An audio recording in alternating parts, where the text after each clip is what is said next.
Welcome to David Allen Magic Show. This program is divided into sections. The sections are Tip of the Week, Bird Talk, and an editorial. In addition, we'd like to hear from you with questions and answers. This show is designed to discuss relevant things in magic. For those others who are expecting exposures, it's not going to happen. We'll talk about many aspects of magic because many facets of magic will be discussed.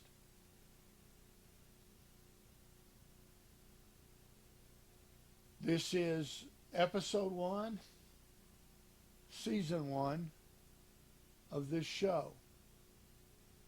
And we will, in the coming weeks, things will change.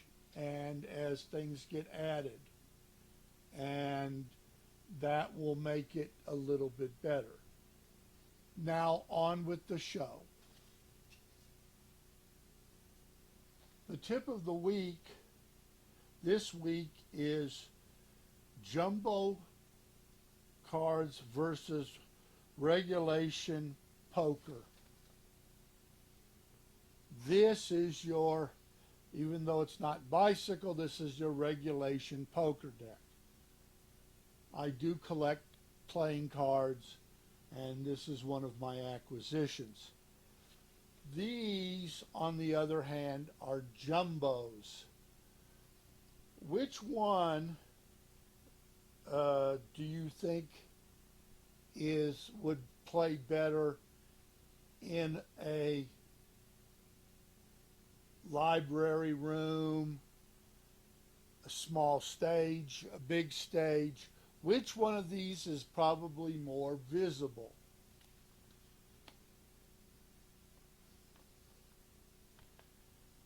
Now, well,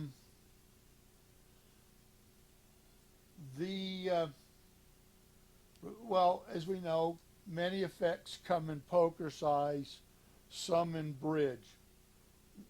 There are a number of effects that are still being manufactured in jumbo.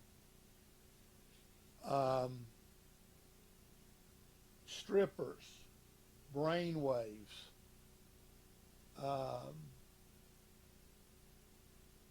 just can't even imagine. If it can be made in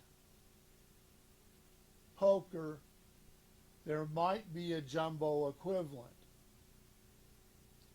There are a number of jumbo effects out there.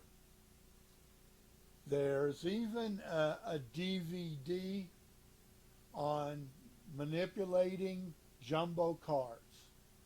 Now you can't use bicycle stock because they're too thick, but there is a brand of card called Piatnik, and there is a DVD on how to manipulate Piatnik cards. So I can't really think of a card effect, which you probably can't make up in jumbo. With computers today, you can make your standard card trick into a jumbo, print it up, laminate it, or have it laminated, and have a jumbo version of it.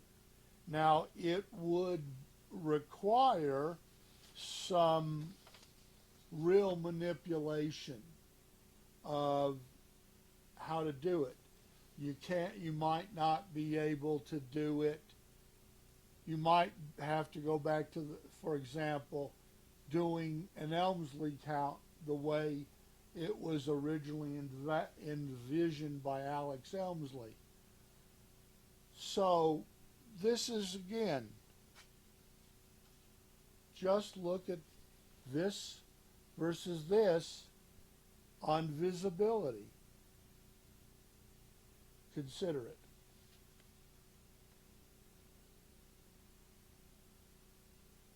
See you next week with your tip. Hi, this is Water Bottle, and he's one of the doves in my show. He's also he's about a year and a half old male. Sorry, water bottle. And we're going to do a segment every week called Bird Talk. And so if he sits here, it'll be good. If he doesn't, well, we'll go from there. Okay. This is a white dove, sometimes called a Java, sometimes called a peace dove. He's all white. He's actually a pretty smart guy and very curious. We'll start with the basics. And this is the part he likes. The feeding of doves. Doves get fed dove seed, chicken scratch, oyster shell grit,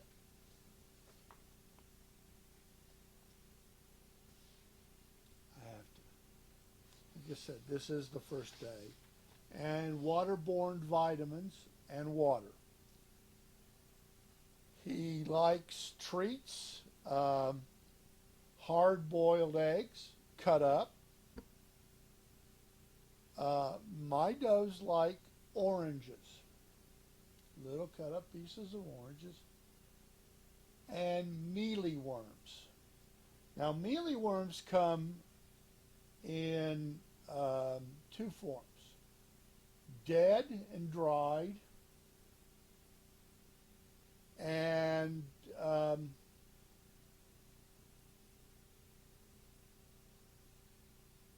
dead or alive, it says here. Now the live ones are in a solution and they stink pretty bad. I'm told that the dry ones do not. Okay. Well, next week we'll talk about cages and bird poop. I can tell you're thrilled. Okay, ladies and gentlemen, that ends this segment of Bird Talk.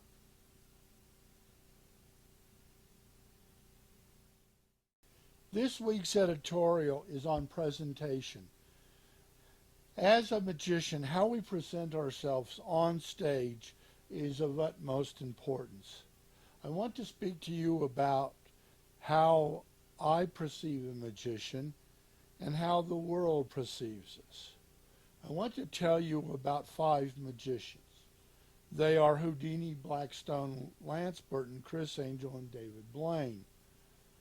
When you ask a child to draw a picture of a magician, he will more often draw a picture of the 1880s magician named Alexander Herman. Some of you may recognize the name. He was probably one of the greatest performers of the 18th century. Even more well known than Jean Eugene Robert Houdin, the father, considered to be the father of modern magic.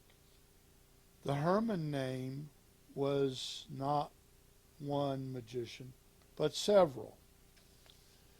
When you talk about a famous magician to adults, it will probably be Houdini.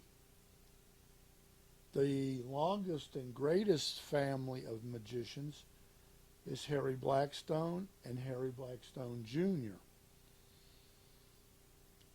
and even Harry's daughter.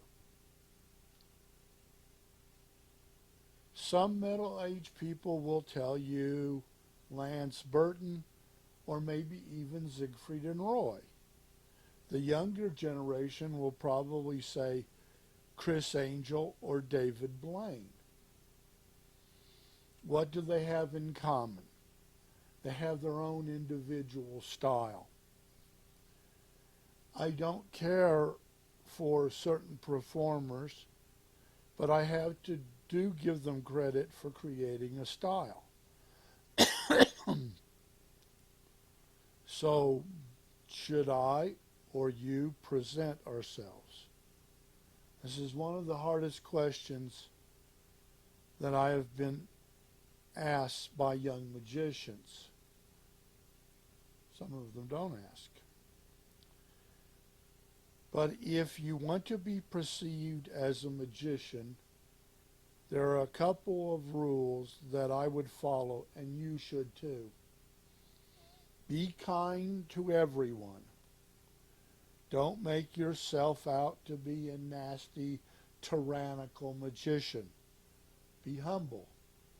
I hate to say this after being in magic for 40 years, that a trained actor can be turned into an excellent magician.